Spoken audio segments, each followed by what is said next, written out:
Kami bersyukur kepadamu ya Tuhan, selalu memberikan pencerahan ke dalam hati kami, menyentuh hati kami, karena kami adalah anak-Mu. Engkau mempunyai rencana yang sangat agung, sangat kekal untuk dunia ini. Tetapi terlalu banyak manusia hanya berencana untuk keuntungan dan kenikmatan pribadi. Kami minta Tuhan berkati kami jadi anak Tuhan yang baik. Dalam nama Yesus Kristus kami berdoa. Amin. Kita membaca sekali lagi Keluaran pasal ke-20, hukum ke-5, ayat 12. Saya membaca satu kali dan semua menyusul. Hormatilah ayahmu dan ibumu, supaya lanjut umurmu di tanah yang diberikan Tuhan Allahmu kepadamu. Semua. Hormatilah ayahmu dan ibumu, supaya lanjut umurmu di tanah yang diberikan Tuhan Allahmu kepadamu. Gantimu dengan istilah ku. Semua membaca sekali lagi. Hormatilah ayahku dan ibuku, supaya lanjut umurku di tanah yang diberikan Tuhan Allahku kepadaku. Inilah hukum yang kelima.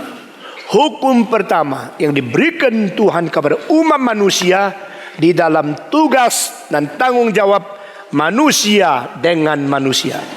Di tengah-tengah manusia dengan manusia ada lapisan-lapisan hubungan yang tidak boleh tidak ada di dalam pembentukan masyarakat. Dan kita melihat yang dibagikan oleh Konghucu itu ada 5 relasi. Pertama, pejabat dan raja. Kedua adalah bapak dan anak. Ketiga adalah suami dan istri. Keempat adalah saudara dan saudara. Kelima adalah kawan dan kawan. Nah saudara-saudara, kelima struktur pembentukan masyarakat ini tidak bisa tidak ada. Jikalau kita melihat banyak pemerintah yang tidak beres, banyak presiden yang tidak beres, banyak raja yang tidak beres, maka kita mengidamkan lebih baik masyarakat tidak perlu ada penguasa, tidak perlu ada pemerintah, tidak perlu ada raja atau pejabat yang tinggi. Akibatnya adalah jikalau ini ditiadakan, masyarakat bukan menjadi lebih baik, tapi menjadi lebih hancur, lebih rusak, dan lebih biadab. Itu sebab teologi reform dari abad ke-16 menentukan satu sikap pemerintah yang paling jelek tetap lebih baik daripada tidak ada pemerintah. Nah, baik Calvin maupun Martin Luther semuanya setuju prinsip seperti ini. Karena pemerintahan itu merupakan satu konstitusi, merupakan satu institusi yang ditetapkan Tuhan untuk mengurus orang yang sudah jatuh di dalam dosa. Manusia jatuh di dalam dosa, maka manusia yang mempunyai peta teladan Allah, tapi mempunyai sifat kejahatan yang diberikan oleh iblis di dalam tabiat yang sudah menyeleweng dari Tuhan, itu menjadi satu paradoks, menjadi satu hal yang sangat bersifat konflik. Manusia pintar, manusia tidak mau diatur. Manusia yang berdosa tetap suka mengatur orang lain. Manusia melihat hanya kelebihan diri dan melihat kekurangan orang lain, maka selalu dengan kelebihan diri mau menjadi nasihat bagi orang yang dianggap kurang. Selalu sendiri tidak beres, ingin membereskan orang lain. Sendiri tidak jujur, ingin membenci orang tidak jujur. Sendiri tidak benar, tapi mau koreksi ketidakbenaran orang lain. Nah, ini kekuatan kuasa dan kekuatan ambisi untuk mencapai sesuatu keinginan. Ini terjadi di mana-mana. Anak umur 2 saja sudah bikin pusing mamanya, karena mama taruh barang di sini, dia taruh di sana. Mau apa? Dia mau atur. Semua orang mau atur. Semua orang mau seluruh umat manusia itu diatur oleh dia.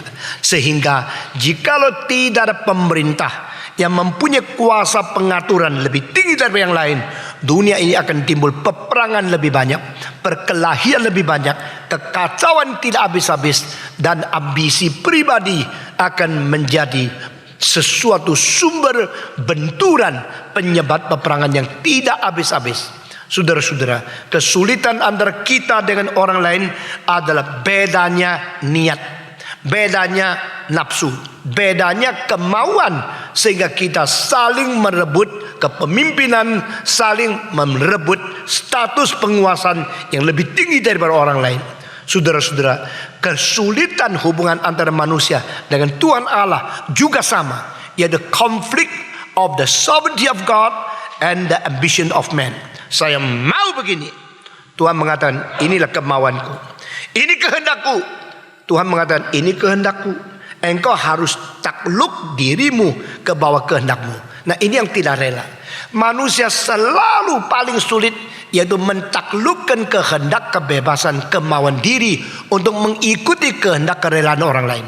Nah, di sini konflik tiba. Dan konflik ini kalau sudah tiba, cara satu-satunya yaitu ada kuasa lebih tinggi untuk menaklukkan kuasa lebih rendah.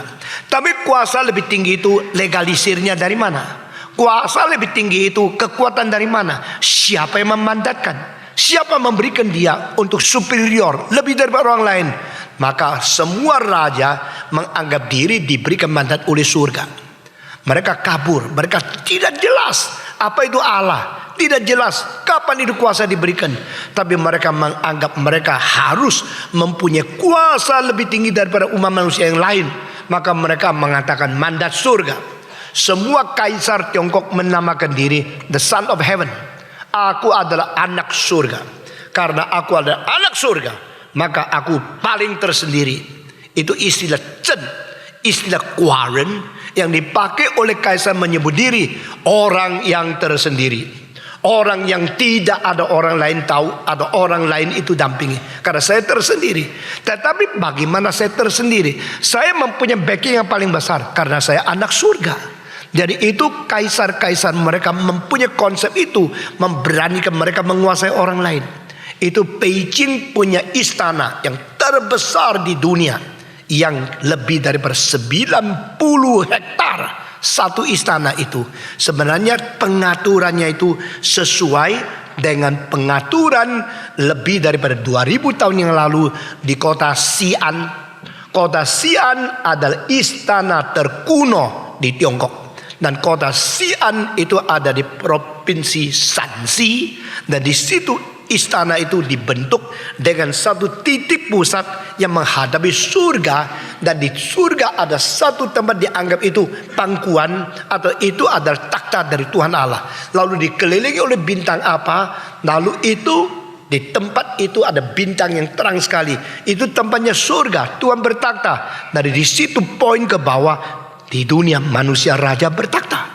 Lalu di pinggirnya itu berapa meter menjadi lingkaran yang seimbang antara kanan dan kiri. Lalu di kota raja, di luarnya, di kanan itu ada satu pasar jual barang yang paling mahal untuk kerajaan dan untuk pejabat-pejabat. Di dalam kiri ada satu pasar yang jual barang khusus untuk rakyat dan untuk orang miskin. Demikian jalan-jalannya itu radiasi dari kota itu. Nah, karena dari dulu itu menganggap ada satu kelompok bintang yang namanya Zhiwei, yaitu ada warna ungunya. Dan itu ungu menjadi warna yang menjadi warna kerajaan. Sehingga di seluruh Beijing itu kota akhirnya pakai warna merah-merah agak ungu. Itu namanya Zijincheng. Zijincheng adalah forbidden city with the purple color. Dengan demikian tidak boleh orang masuk, karena itu tempat yang dikeramatkan, tempat yang dikuduskan, dikultuskan hanya untuk raja anak surga. Dengan demikian maka pejabat sama raja, raja sama rakyat ini tali hubungan pertama pembentukan masyarakat manusia. Di dalam masyarakat pembentukan manusia ada yang tinggi, ada yang rendah. Yang paling tinggi adalah manusia namanya kaisar. Dan yang paling tinggi adalah mandat dari surga. Sehingga yang bawah ke atas harus bagaimana, atas ke bawah harus bagaimana. Dibikin peraturan-peraturan. Dengan demikian manusia tidak berani sembarangan bertindak atas kemauan sendiri. Kalau engkau semau sendiri, akhirnya engkau ketangkap, maka dia bersesuatu kuasa hukum, penggal kepalamu, potong tanganmu, penjarakan kamu.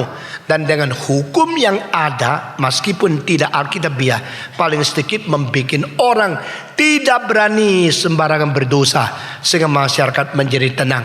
Nah saudara-saudara, hal-hal seperti begini sudah terjadi di Indonesia kira-kira 25 sampai 30 tahun yang lalu, yaitu pakai Petrus.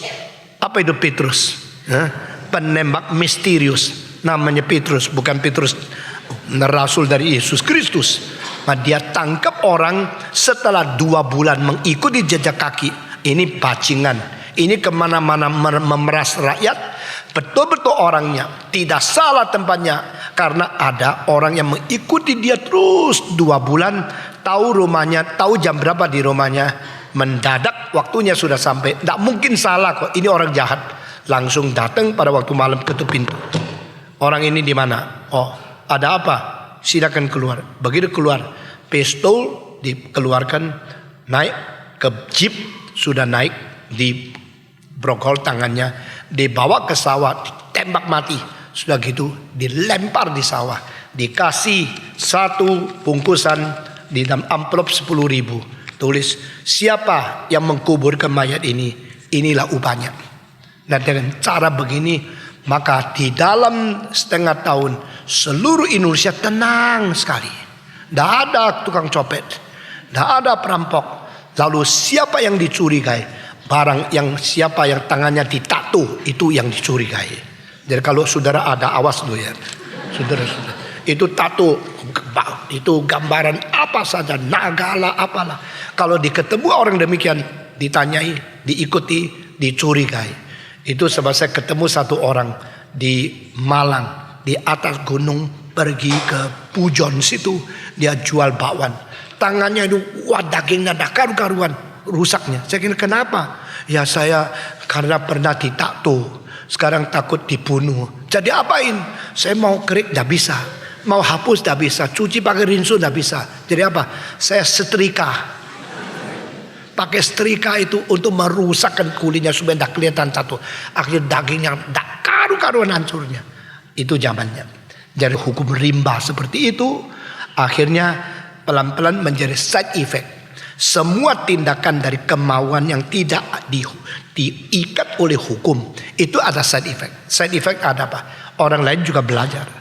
Juga pakai pistol matiin orang, lalu katakan itu pemerintah yang kerja. Itu Petrus. Padahal pembunuhan berdasarkan sesuatu kebencian pribadi, lalu memakai cara itu untuk membersihkan diri. Nah kalau begini, Indonesia akan seluruh negara masuk ke dalam keadaan hukum rimba, bahaya sekali. Maka harus berhenti, karena pada waktu pemerintahan kelebihan sesuatu, Tuhan toleransi. Kelebihan sampai keterlaluan, Tuhan hancurkan sekaligus. Nah saudara-saudara, jadi setelah manusia berdosa, pemerintah itu sangat diperlukan. Dan pemerintah yang paling jelek tetap lebih baik daripada tidak ada pemerintah. Maka yang tidak setuju ada pemerintah sebenarnya hidup dalam keadaan terlalu naif. Mereka kira pemerintah tidak baik, maka pemerintah seharusnya tidak ada. Nah di dalam cyber kekristenan, satu sekte bidat yang membenci semua pemerintah itu namanya saksi-saksi Yehova. Saksi-saksi Yehova dikejar-kejar pada waktu dunia peperangan kedua, maka mereka mengambil satu keputusan yang disebut pemerintah itu semua adalah alat-alat setan. Semua pemerintah adalah tidak perlu. Semua pemerintah bersifat jahat, sehingga mengakibatkan banyak pemerintah melarang terjadinya gerakan daripada saksi-saksi Yehova, atau kadang-kadang pakai nama samaran siswa Alkitab.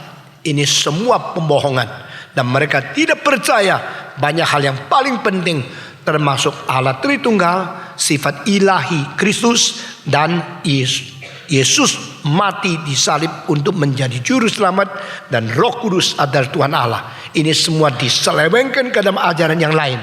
Adalah salah satu di dalam 4 bidat yang paling besar yang diproduksikan di negara Amerika Utara. Nah saudara-saudara sekalian, ini ada hubungan pertama. Hubungan pertama ini membentuk masyarakat. Hubungan kedua adalah diam Kongfucu langsung bapak, ibu, dan anak. Dan di sini ibu tidak ditulis karena yang dipakai ada dua huruf Jin, Chen, kaisar, pejabat. Fu, Zhi, bapak dan anak. Ini hanya pakai dua huruf mewakil, maka relasi kedua adalah keluarga. Relasi keluarga. Kongfucu menganggap relasi keluarga lebih penting daripada relasi semua, kecuali relasi antara kaisar dan rakyat. Ya, ini ada pembentukan masyarakat, struktur yang kedua penting sekali, sehingga di dalam kitab suci kita tidak katakan hukum kelima taatlah rajamu. Tidak. Hukum kelima mengatakan hormatilah ibu bapamu. Alkitab mengutamakan relasi antara anak dan bapak lebih daripada yang lain. Dan antara relasi manusia dan manusia cuma dua, yaitu pertama bapak dan anak, anak dan bapak. Kedua manusia dan manusia. Saudara tidak ditulis lagi, suami istri tidak ditulis lagi, dan kedudukan relasi lain tidak tulis. Semua itu termasuk between man and man, tetapi di sini ada between son, daughter, and your parents. Jadi menghormati orang tua begitu tinggi, begitu penting di dalam Alkitab. Siapa bilang orang Kristen tidak menghormati ibu bapak? Siapa bilang agama Kristen ada agama yang melawan penghormatan kepada ibu bapak? Itu adalah suatu fitnahan yang bermotivasi jahat untuk menolak, membenci Tuhan yang memberikan 10 hukum. Nah, saudara-saudara, orang Tionghoa, khususnya gereja Kristen di Tiongkok, sudah mendapatkan penganiayaan sangat banyak. Salah mengerti terlalu besar hanya karena banyak orang budayawan Tionghoa salah mengerti Alkitab dan salah tafsir akan ayat ini. Mengapa di sini tidak bicara tentang raja, rakyat, tidak bicara suami, istri, tidak bicara saudara-saudara, tidak percaya akan kawan dan kawan, hanya dikatakan dua hal. Perintah kelima, anak hormati orang tua. 6-10 adalah manusia dan manusia. Kenapa? Karena di sini Tuhan mementingkan sistem keluarga begitu penting. Sistem keluarga adalah sistem yang paling penting setelah sistem antara manusia dan Allah. Jadi ini konsisten. Perjanjian lama sampai perjanjian baru sama. Perintah 1-4 adalah tanggung jawab manusia kepada Tuhanmu. Sesudah itu tanggung jawab kepada bapamu, baru tanggung jawab engkau kepada sesamamu. Pasal ayat 1 sampai perintah keempat, man and God. Perintah kelima, man and parents. Perintah 6-10, man and man. Antara 5-10 manusia dan manusia dibagikan hanya 2 lapisan. Pertama dengan keluarga bapamu dan dengan sesamamu. Kalau demikian antara manusia dan manusia, hubungan yang paling penting dan paling diperintahkan oleh Tuhan adalah bagaimana yang generasi muda menghormati yang generasi tua. Saudara-saudara sekalian, sesudah itu yang lain dipersamakan. Between man and man. Tetapi mengapa di depan ada 1-4? Karena the relationship between man and God is prior, is superior, is more important than the relationship between man and man. Itu sebab konsistensi itu diulangi di dalam perjanjian baru, di mana Yesus yang adalah Allah turun menjadi manusia, lalu menggenapi 10 hukum dengan berkata, jangan kira anak manusia datang untuk melecehkan, untuk memberontak kepada hukum. Tetapi ingatlah, anak manusia datang ke dunia untuk menggenapi hukum. Di dalam menggenapi hukum, dia sebagai anak Allah, taat kepada Allah Bapa. Dia sebagai anak manusia, taat kepada ibu bapa di dunia ini. Meskipun bapaknya hanyalah bapak yang memelihara, bukan bapak yang menjadikan sumber hidup dia. Mamanya yang dikandung melalui Roh Kudus. Yesus pun taat kepada bapak dan ibu selama di dunia. Dan kalimat ini kita lihat daripada waktu setelah dia dicari 1 hari. Akhirnya ditemukan di bait Allah. Yusuf dan Maria berkata, engkau tidak tahukah bapak ibumu cari engkau dengan susah payah? Dia menjawab, bukankah aku harus senantiasa berada di rumah bapakku? Di situ Bapa di dunia dan Bapa di surga. Ini menjadi 2 yang harus dia taati. Dan di situ dia melaksanakan, aku mencintai dan mentaati perintah Bapakku di surga lebih daripada mentaati dan mendengarkan akan Bapa di dunia ini. Nah, ini menjadi teladan. Dan dia setelah dia mengajarkan, setelah dia menjadi Mesias yang keliling mengabar Injil, dia mengatakan, jika engkau mencintai ibu bapamu, mencintai suami istrimu, mencintai saudara-saudaramu lebih daripada mencintai saya, engkau tidak layak menjadi muridku. Nah, ini semua konsisten dari perjanjian lama sampai perjanjian baru, dari perintah dari Allah kepada manusia sampai Allah yang menjadi manusia. Dia melaksanakan semua ini, seluruhnya itu adalah konsisten adanya. Lalu kita melihat Yesus Kristus di dalam dunia, bagaimana menjadi contoh. Dia hormati akan ibu bapa. Saudara-saudara, di dalam tidak bentur dengan perintah Allah, maka dia harus taat seperti anak biasa. Dia harus taat dengar seperti orang biasa, meskipun dia mempunyai sifat ilahi di belakang sifat manusia yang kelihatan. Tapi dia sebagai manusia yang lahir, inkarnasi, dia lahir menjadi orang yang berdaging dan berdarah. Dia lahir menjadi manusia, lahir di bawah perempuan, lahir di bawah Taurat. Ini 2 istilah. Lahir di bawah perempuan berarti dia mengikuti dalil genetika. Sehingga ibu mengisi dia di rahimnya, mengandung dia kira-kira 9 bulan lebih, baru dia dilahirkan. Waktu dilahirkan, dia dilahirkan dengan berdarah dan berair, datang dari darah dan air. Ini dicantum di 1 Yohanes pasal 5. Waktu saya mentafsirkan 1 Yohanes pasal 5, saya sudah berkata, yang datang dari darah dan air adalah Yesus Kristus. Firman menjadi daging, bukan firman menjadi daging lalu seperti kita melihat silat, seperti kita melihat itu ahli yang memainkan magic terus dia menjadi daging. Tidak, dia datang melalui rahim yang sudah 9 bulan lebih. Waktu keluar dari rahim, darah keluar, air keluar, berarti dia mempunyai kelahiran mengikuti dalil genetika. Ini adalah cara Kristus masuk ke dalam dunia. Nah, saudara-saudara, itu sebab dia tahu Maria adalah seorang yang dicipta oleh dia, tapi di dalam secara sifat manusia dipakai rahimnya oleh Tuhan dengan kuasa Roh Kudus menaungi dia, sehingga dia adalah ibu saya secara daging.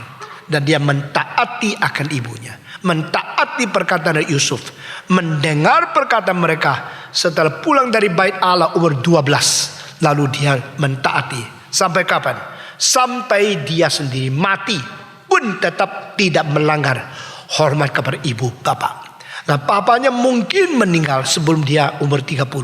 Sehingga dia harus tetap ada di situ, menjaga adik-adiknya, membantu mamanya, mencari nafkah, bekerja sebagai tukang kayu, mendapatkan uang untuk menghidupkan sekeluarga. Yesus seorang yang taat kepada orang tua. Dia menjalankan tugas. Saudara-saudara, jikalau ayah itu sudah meninggal dunia, mama tidak mempunyai kesanggupan untuk memelihara adik-adikmu, engkau yang menjadi anak yang lebih besar, engkau harus bekerja, harus membantu mama. Keluarga saya seperti ini. Mama saya umur 33 menjadi janda. Ayah saya meninggal dunia, saya umur 3. Lalu umur 9 kami jual 2 rumah di Xiamen, beli tiket dan keluar ke Indonesia. Karena mama saya lahir di Jogja.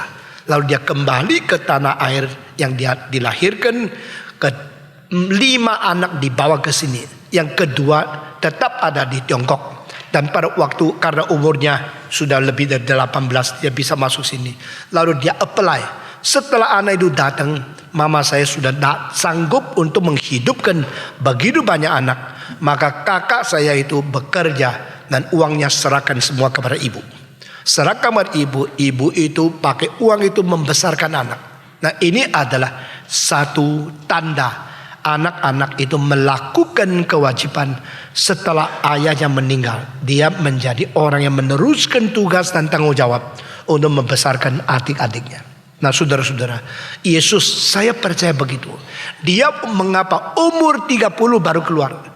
Dia umur 30 baru keluar berkhotbah mengabar Injil, dua sebab. Pertama, karena imam tidak boleh berjabat sebelum umur 30.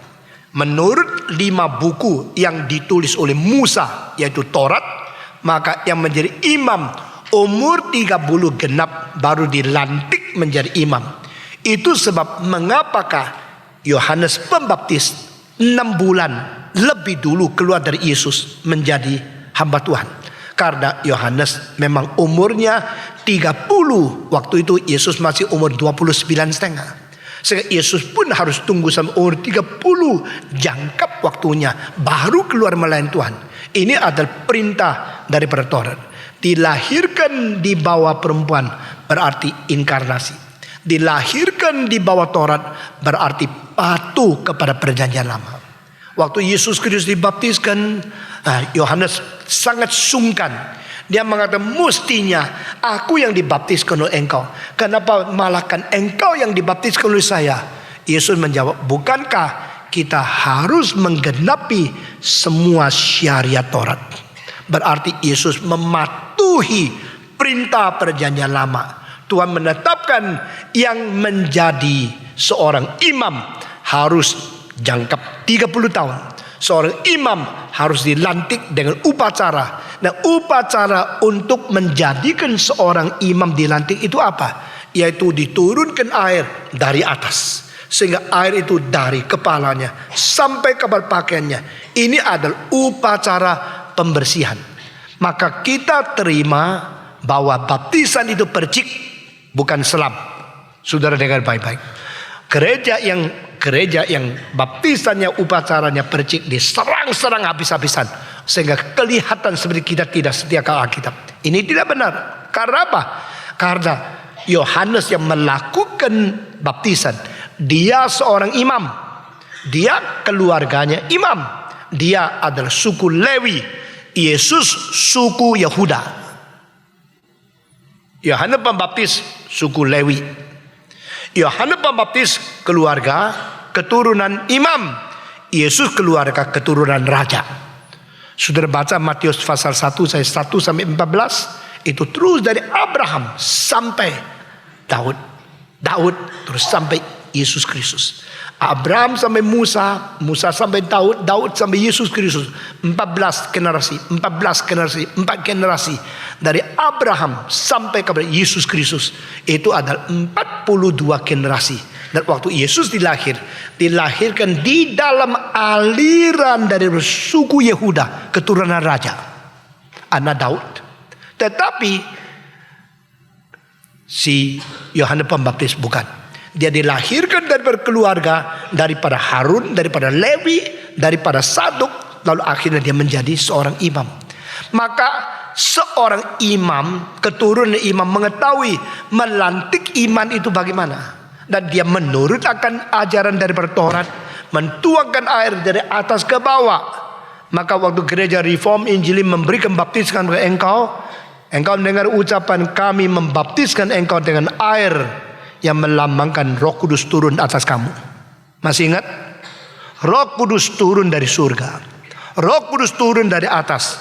Ini dilambangkan oleh air, dipercikkan turun daripada kepalamu. Nah, ini menurut Alkitab.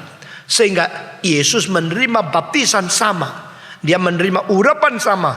Roh turun dari atas waktu dia dibaptis. Roh turun dari atas dilambangkan air dari atas. Sehingga air itu bukan di bawah, bukan Roh Kudus sudah ada di bawah lalu engkau masuk ke dalamnya. Tapi Roh Kudus diberikan turun dari atas kepada engkau.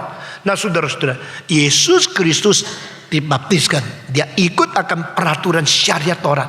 Lalu dia di dunia ini, dia dilahirkan di bawah seorang wanita. Dia mengikuti akan syariat Taurat mengenai hormat akan ibu bapamu. Sehingga umur 12 tercatat dia pulang dengan mereka dan mentaati papa dan ibunya.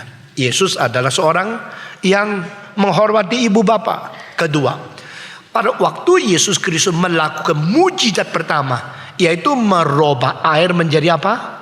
Anggur. Di mana? Kota Kana. Nanti kalau gedung di sebelah ini untuk pernikahan itu jadi, itu namanya Aula Kana. Ya.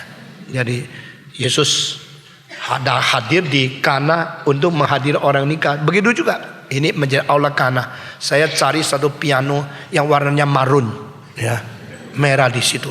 Lalu yang nikah baju putih, terus pianonya marun. Mama baju hitam juga boleh, itu kebebasanmu. Ya. Tapi saya siapkan di situ supaya semua itu kelihatan bagus sekali. Nah, saudara-saudara, waktu Yesus berada di Kana, pertama kali dia melakukan mujizat, merubah air menjadi anggur. Saat itu selalu dianggap dia kurang ajar sama ibunya. Karena tengah-tengah pesta, cilaka, yang datang lebih banyak daripada undangan. Yang nikah mesti hati-hati ya. You siap kue 50, yang datang 500. Lalu dibagi perpuluhan, ini perpuluhan. Anggurnya habis, tidak cukup. Bagaimana? Maria orang yang betul-betul amati kebutuhan di mana. Perempuan-perempuan yang selalu bersiap menolong orang lain, itu perempuan baik. Perempuan-perempuan yang selalu menunggu pertolongan orang lain, itu kurang baik. Maria adalah selalu, dia beres semua. Apa pekerjaan dia beres. Masih melihat adakah yang perlu saya bantu, adakah yang perlu saya tolong. Maka dia lihat, wah cilaka. Akhirnya dia menemukan kebutuhan pertolongan yang tidak dia mampu untuk mengisi. Dan dia tahu Yesus ini anak lain sama anak lain.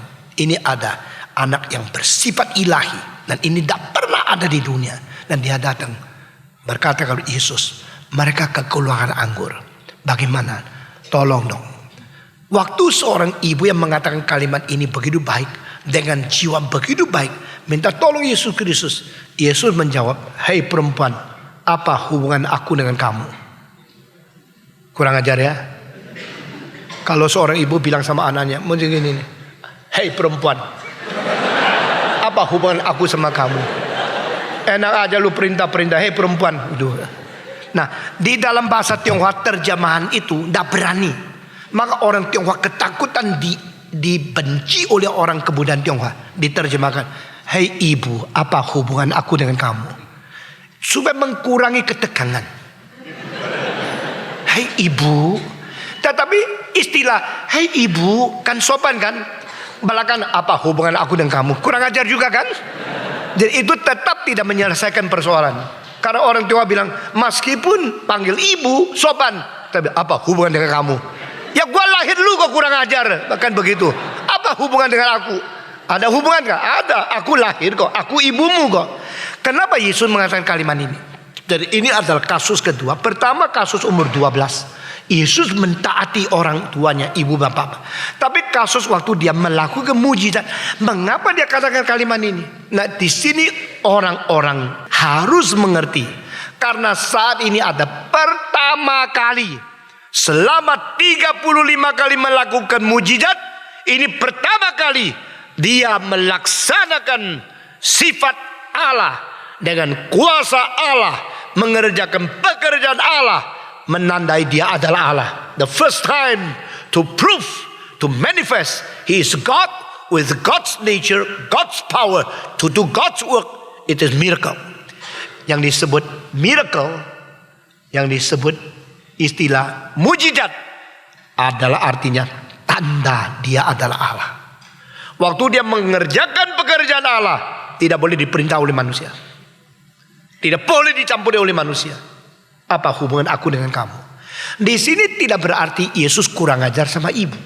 Di sini berarti dia mengingatkan kepada ibunya, di dalam melakukan mujizat, saya sama engkau tidak ada hubungan, dan engkau jangan campur. Ini adalah satu-satunya saya sendiri kerjakan, sebagai saya Allah, engkau manusia. Jikalau pekerjaan Allah dicampuri tangan oleh manusia yang tidak mengaku dia mempunyai independency of the deity, Dia mempunyai sifat independen sebagai Allah. Maka kita akan seolah-olah ikut berjasa di dalam pekerjaan Tuhan. Di dalam melakukan kehendak Allah sebagai Allah pribadi yang berindividu dan berindependensi, manusia tidak boleh campur. Nah saudara-saudara, apa sih pekerjaan yang hanya dikerjakan oleh Allah, tidak boleh campur yang lain? Itu 3. Pertama, mencipta. When God created everything, He Himself did it. Allah sendiri mencipta, dan di luar diri Allah tidak ada yang berbagian mencipta. Di dalam satu komentari saya membaca 40 tahun yang lalu, ada satu kalimat yang saya kaget luar biasa. Tuhan berkata, mari kita menciptakan manusia menurut peta dan teladan kita. Baca enggak, saudara? Kejadian pasal 1 ayat 26 ditafsirkan. Itu adalah Allah sedang berunding dengan malaikat. Saya langsung berdiri dalam saya, menyatakan tidak setuju. Allah mengatakan mari kita menciptakan manusia menurut peta teladan kita. Kalau itu ada diskusi dengan malaikat, berarti malaikat sama Tuhan sama-sama mencipta. Betul enggak? Malaikat itu ciptaan. Malaikat tidak berhak mencipta. Maka itu bukan diskusi antara Allah dengan malaikat. Lalu itu apa? Itu adalah sesuatu dialog antara Allah Tritunggal. God the Father, God the Son, and God the Holy Spirit. Mari kita. Kita itu majemuk. Kita itu banyak. Tapi Allah itu tunggal. Maka Tritunggal berbicara antara pribadi 1, pribadi 2, pribadi 3. Ketiga pribadi berbicara rencana menciptakan. Nah di sini jangan kita sembarangan tafsir Alkitab. Paulus berkata, kita harus dengan sesungguhnya mengerti arti sepatutnya memberikan penjelasan kepada manusia. Petrus berkata, yang diberikan kepada Paulus begitu dalam, sehingga jangan orang tafsirkan sembarangan, karena itu adalah mematikan diri. Barang siapa yang memaksa mentafsirkan kitab semau sendiri, membinasakan sendiri. Ini serius yang tidak lebih besar. Memberitakan firman harus penuh dengan perasaan takut kepada Tuhan, harus dengan penuh pengertian yang sesungguhnya, dan harus teliti dan tidak sembarangan. Saudara-saudara sekalian, di dalam hal cipta Allah pribadi tidak ada yang ikut. Di dalam menebus Allah sendiri tidak boleh ikut. Jadi istilah yang paling bersifat menghujat adalah memanggil Maria sebagai penebus bersama dengan Kristus. Siapa Maria? Maria menjadi penebus bersama. Bahasa Latin co-redemptrix. Dia adalah co-redeemer. God, Jesus Christ is my redeemer, and Mary is a co-redeemer. Siapa dia? Maria bagaimana bisa menjadi co-redeemer? Tak mungkin. Maria sendiri perlu keselamatan, perlu. Maria berdosa. Maria tidak berdosa. Kalau Maria tidak berdosa, kenapa Maria mengatakan kalimat ini? Hatiku membesarkan Tuhanku. My heart magnifies my Lord, and my spirit rejoice because my Redeemer. Dia mengatakan, hatiku membesarkan Tuhanku, rohku bersukacita karena juru selamatku. Jadi kalau Maria memerlukan juru selamat, artinya jelas dia adalah orang berdosa yang memerlukan juru selamat. Tapi di antara semua orang berdosa, satu-satunya yang diasingkan oleh Tuhan begitu agung untuk boleh menjadi ibu Yesus, boleh meminjam rahimnya untuk inkarnasi, itu tidak ada bandingnya. Maka you are the greatly blessed woman. Engkau adalah wanita yang diberkati begitu besar oleh Tuhan. Kita harus menghormati Maria. Kita menjunjung tinggi Maria. Di dalam seluruh kitab suci, kalimat yang keluar dari mulut perempuan yang paling penting Maria.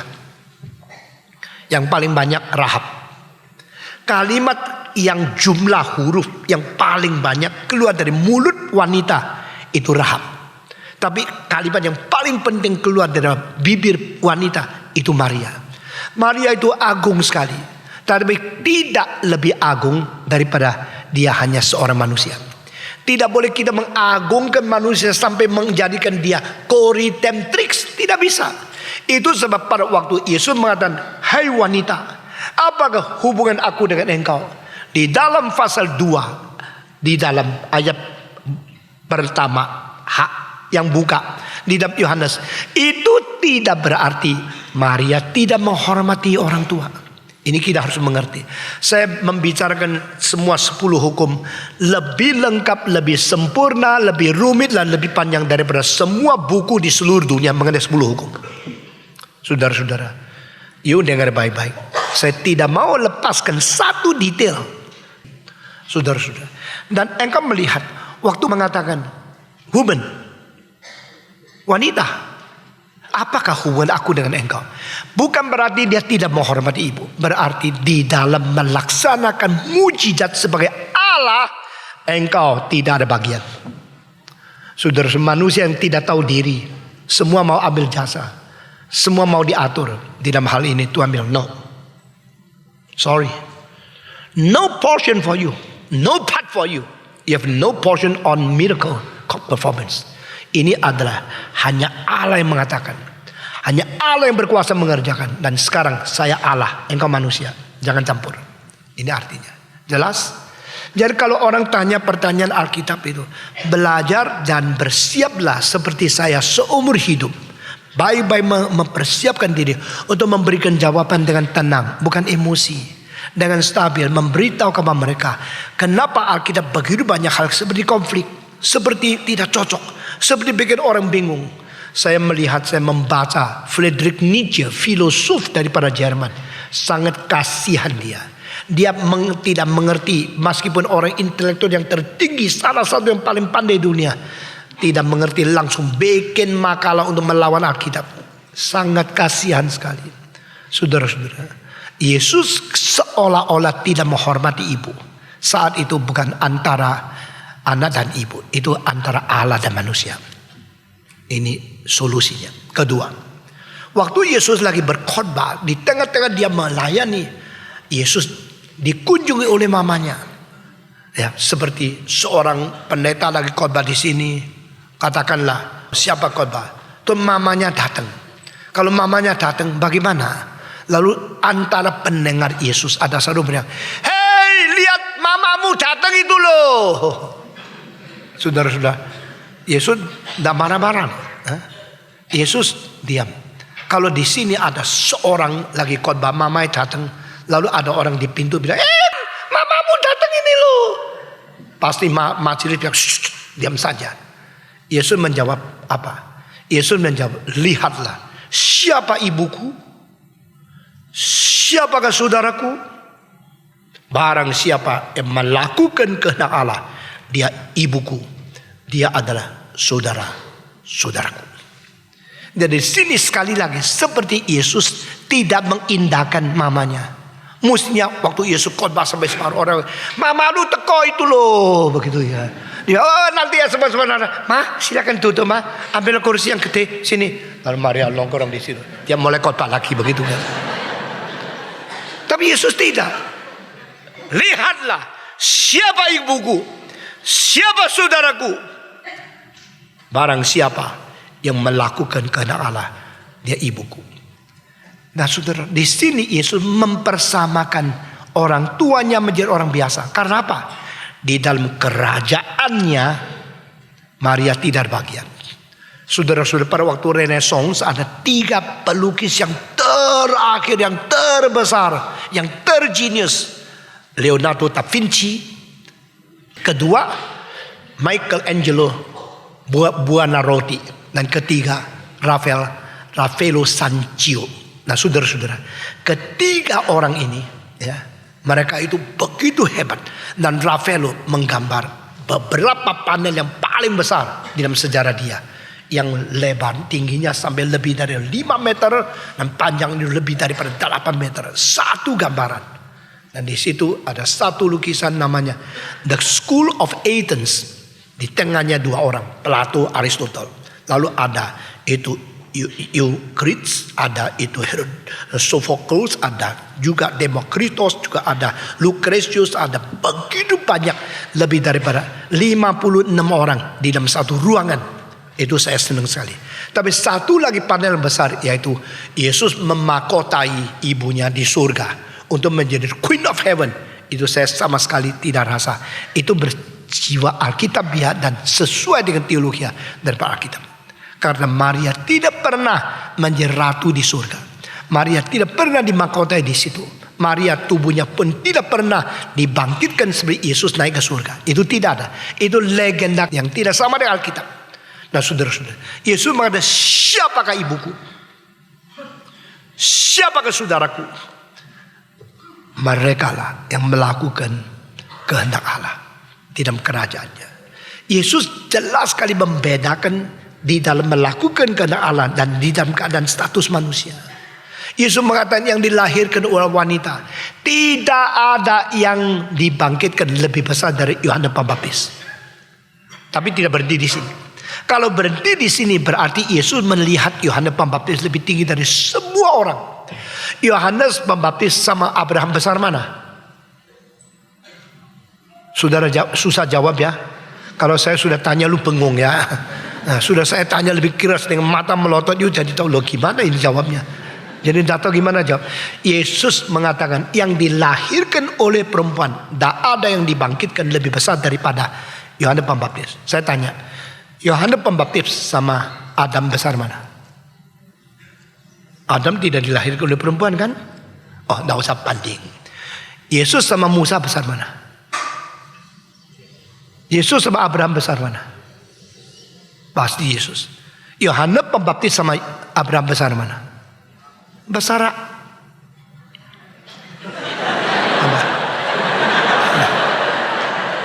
Sekali lagi, Yohanes Pembaptis sama Abraham besar mana? Yohanes. Sebab Abraham cuma inden, tapi Yohanes Pembaptis realita dapat. Engkau bilang saya sudah pesan Rolls Royce. Bilang sama anakmu, aku sudah pesan Rolls Royce. Harganya sudah tetapkan, aku sudah kirim uangnya, indennya lama. Anak tunggu-tunggu belum datang Rolls Royce-nya. Sampai cucu buyut cicit gitu ya. Akhirnya 8 generasi kemudian, cucu potong Rolls Royce. Sama engkau enak mana? Engkau cuma inden dia pakai. Ya? Engkau cuma pesan dia setir. Rolls Royce. Dia setir. Jadi Abraham cuma lihat Yesus akan datang. Aduh masih jauh sekali. Aduh tunggu akan mati. Ya. Dia tunggu dah keburu lihat sudah mati. Yohanes sendiri bukan sedang melihat, masih hidup mengatakan, inilah anak domba Allah yang menghangkut segala dosa manusia. Besar mana? Yohanes lebih besar ya. Yesus tambah satu kalimat. Yang dilahirkan oleh wanita tidak ada yang lebih besar daripada Yohanes. Tapi di dalam kerajaan Allah, yang paling kecil pun lebih besar dari Yohanes. Jadi Yohanes besar atau kecil? Lalu kau ketawa, ditanya kau ketawa. Yohanes sama Abraham besar mana? Sebab Yohanes cuma lihat Yesus lahir, tidak lihat Yesus mati. Tapi kita sudah bukan saja lihat Yesus, kita mengalami kematian, kebangkitan, naikkan. Kita menikmati seluruh keselamatan yang digenapkan, yang tidak pernah dinikmati oleh Yesaya, Yeremia. Mereka hanya meramal, mereka hanya bernubuat, tapi mereka tidak menikmati itu. Ngerti tidak? Jadi Yesus mengatakan di dalam kerajaan Allah yang paling kecil pun lebih besar dari Yohanes Pembaptis. Di sini kita kadang-kadang bingung, akhirnya kau bilang dia besar, jadi kecil. Dan dia besar kecil. Paulus mengatakan aku tidak lebih kecil daripada rasul yang paling besar. Berarti dia setingkat. Tapi dia mengatakan di antara rasul saya adalah paling kecil. Wah, skizofrenik ini. Ini orang jiwanya dah beres. Di dalam ayat ini ayat rendah hatinya palsu atau congkaknya salah? Yang mana yang salah? Dua-dua tidak salah. Ini namanya paradoks. Di dalam Alkitab penuh dengan sifat paradoks dalam firman Tuhan. Kalau engkau tidak mengerti, engkau selalu kejebak menjebak diri, akhirnya kata balau, atau engkau tidak mengerti, engkau menjadi bidat. Banyak pengajar Alkitab tidak mengerti sifat Alkitab begitu organik, begitu superior, sehingga pakai cara biasa. Saudara-saudara, cara dagang biasa tidak bisa dipakai di gereja. Cara dunia tidak bisa dipakai di pemerintah. Cara pemerintah tidak bisa dipakai di dalam kerajaan Tuhan Allah. Ini memang tidak gampang. Gereja itu lain. Tidak bisa pakai cara dunia. Kita mesti cara rohani, cara pimpinan Roh Kudus, cara cinta kasih, cara bijaksana, dan cara pengertian paradoks. Itu tidak gampang. Seluruh dunia yang paling sulit diatur itu apa? Manusia. Semua 1, 2, 3. Yang paling sulit diatur manusia. Di antara manusia yang paling sulit diatur itu saya sendiri semua. 1, 2, 3. Saudara semua mengetahui dirimu itu ada kuda liar di dalamnya. Mau diatur jinakkan susah. Sampai sekarang belum jinak semua kan. Tapi sebelum engkau menjinakkan sendiri, mau menjinakkan semua orang lain, itu lebih susah lagi. Saudara-saudara, Yesus mengatakan Yohanes Pembaptis itu besar, lebih besar dari siapapun yang dilahirkan oleh perempuan. Tetapi orang di dalam kerajaan Allah yang paling kecil pun lebih besar daripada dia. Engkau baru sadar. Itu sebab sekarang Yesus mengatakan kepada ibunya, engkau ibu? Enggak loh. Banyak ibu loh. Kalau di dalam dunia memang engkau ibu. Di dalam kerajaan Allah, siapapun yang melakukan kehendak Allah, itu ibuku. Nah, ini yang membuat kekristenan tidak boleh nepotisme. Tidak ada hak istimewa untuk keluarga. Tidak ada hak istimewa untuk orang-orang sendiri menjadikan gereja maju. Saudara-saudara, saya 4 anak ya. Jangan kira dia akan mengganti saya, kecuali kalau dia betul-betul dipakai Tuhan. Jangan kira mereka punya hak istimewa kalau mereka tidak mempunyai kualifikasi. Saya tidak mau keluarga saya mengambil kedudukan khusus untuk mengambil hak istimewa. Tidak boleh. Kesuksesan Tuhan Allah, anak tunggalnya pun tidak ada hak istimewa. Harus menderita, harus taat, baru dapat menjadi sempurna.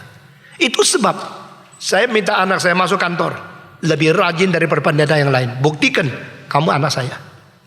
Kalau dia mengkondak, dia harus lulus dari sekolah yang terbaik. Dan dia harus betul-betul mengerti musik. Kalau tidak, tak usah. Nah, saudara-saudara, Yesus tidak mengatakan, oh ibu ya, ibu dapat hak istimewa. Tidak ada. Siapa ibuku?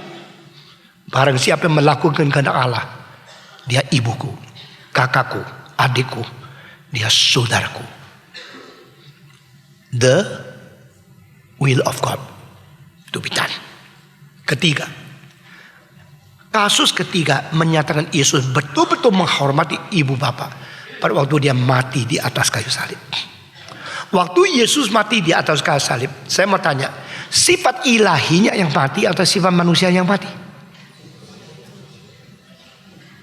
Jawab dong.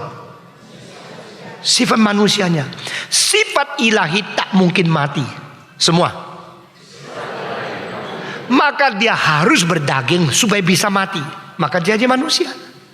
Ini di dalam semua agama tidak ada, tak ngerti dan tak mungkin mengerti.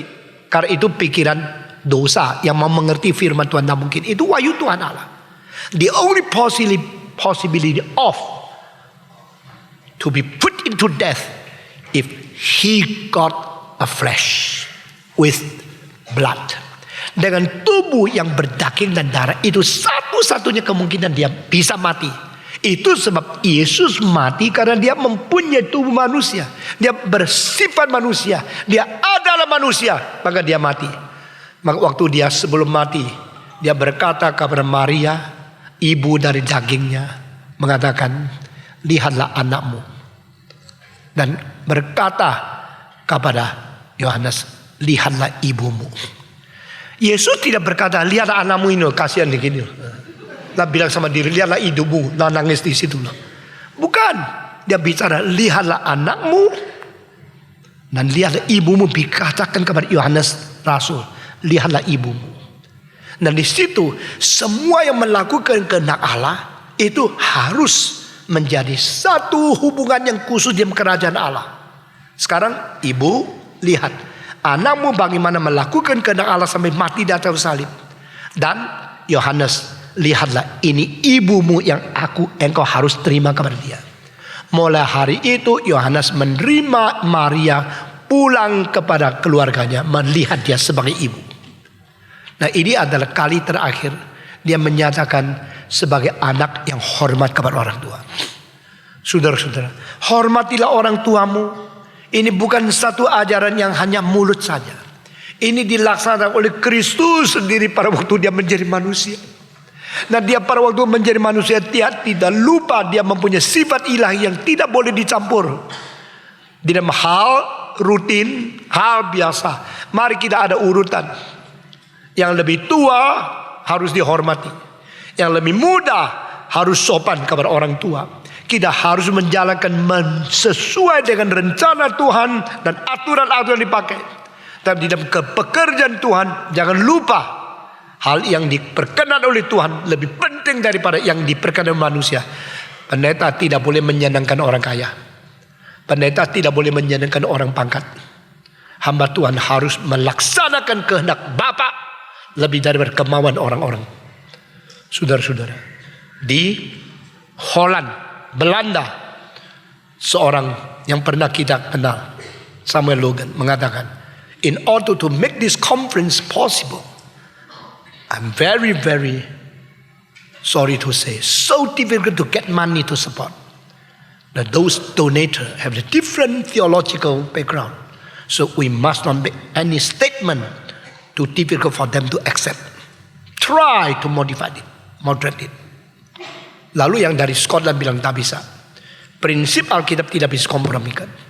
Kalau mereka tidak memberi uangnya sudah. Saya menjawab, it is a matter of filtering out. Money filter out doctrine, or doctrine filter out donator. Saya mengatakan yang penting bukan menyenangkan semua orang. Yang penting bukan mengetahui perasaan manusia.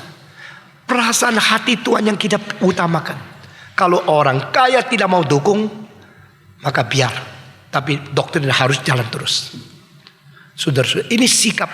Dan gereja ini harus terus menerus minta Tuhan pimpin kita. Seperti apa yang dikatakan oleh Yesus Kristus. Perempuan, apa hubungan aku dengan kamu?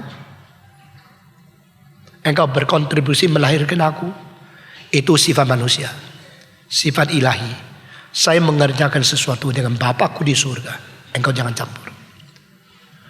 Saudara-saudara, pengajaran Alkitab begitu komprehensif, begitu menakutkan. Kita sulit melakukan segala sesuatu jika kita tidak mengerti prinsip-prinsip ini. Saya percaya mungkin ini terakhir, kecuali ada tambahan. Saya akan memberikan sedikit suggestion bagaimana menghormati orang tua di dalam hidup kita, khususnya orang tua yang aneh. Orang tua yang betul-betul melanggar Alkitab, menghormati ini bagaimana? Mari kita berdoa. Bapa di dalam surga, beri kekuatan kepada kami, pimpin kami, sehingga sebagai anak manusia, sebagai manusia, kami boleh hidup berkenan kepada hati-Mu, dan kami tidak melanggar perintah-Mu, dan kami menjadi anak manusia yang sungguh-sungguh mengikuti teladan Yesus Kristus. Dengar doa kami Tuhan. Kami serahkan semua ke dalam tangan Tuhan. Pimpin gereja-Mu ini, pimpin mimbar ini, pimpin setiap orang yang bawa telinga mendengar firman. Pimpin hidup yang sudah Kau cipta dan Kau biarkan kami berada di kesulitan-kesulitan masing-masing berbeda. Bawa kami melalui firman-Mu untuk hidup berkenan di hati-Mu, sehingga dunia melihat bahwa kami adalah orang yang sungguh-sungguh takut kepada-Mu dan sungguh-sungguh berjalan patuh di dalam perintah-Mu. Dalam nama Yesus Kristus kami berdoa. Amin.